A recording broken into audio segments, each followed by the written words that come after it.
अक्कलकोटमध्ये स्वामी समर्थांचे वास्तव्य असतानाची ही गोष्ट आहे। एकदा एक गरीब लाकूड तोड्या स्वामींच्या दर्शनाला आला। त्याची स्वामींवर अफाट श्रद्धा होती, पण गरिबीमुळे त्याच्याकडे स्वामींना अर्पण करण्यासाठी काहीही नव्हते।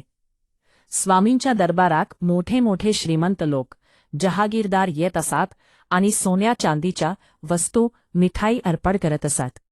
हे पाहून तो गरीब भक्त मनातून थोडा संकोचला। त्याने विचार केला, माझ्याकडे तर काहीच नाही, मी स्वामींना काय देऊ? त्याला वाटेत एक सुकलेली, वापरी तिकडी लाकडी काठी सापडली होती।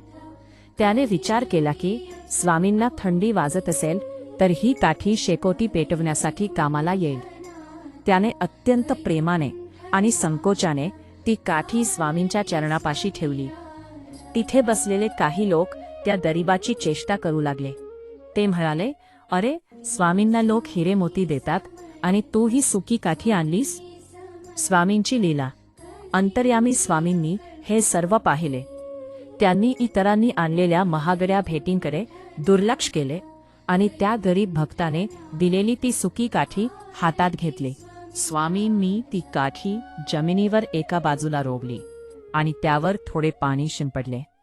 काहीच क्षणात तिथे उपस्थित असलेल्या सर्वांच्या डोळ्यांचे पारणे फिटले। ती सुकलेली, निर्जीव काठी हळूहळू हिरवीगार होऊ लागली आणि बघता बघता तिला सुंदर पालवी फुटली। स्वामी त्या भक्ताकडे बघून मायेने हसले आणि म्हणाले, तुझ्याकडे काय आहे यापेक्षा तुझा भाव काय आहे हे माझ्यासाठी महत्त्वाचे आहे। भिऊ नकोस, मी तुझ्या पाठीशी आहे। तो गरीब भक्त आनंदाने गहिवरला। त्याला समजले की स्वामींना केवळ शुद्ध भक्ती हवी असते, संपत्ती नाही।